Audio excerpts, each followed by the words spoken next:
beach hut is a tiny home located on a gently sloping site, surrounded by a pohutukawa forest and absolutely stunning white East Coast beach. The brief from the clients was to expand the accommodation of an existing batch, and we found that a tiny house would be a great way to do this. To tie in with the site and be sympathetic, we've used different species of timbers. Externally there's Japanese cedar left to silver.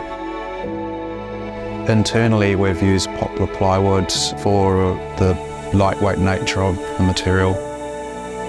Downstairs we've got a living area and a little kitchenette and bathroom. And then above, up a ladder, we've got a sleeping platform mezzanine. Being a tiny house, it is really versatile. It's able to be moved, could go somewhere else on the property or even to another site. And it's really exciting to consider what could be next.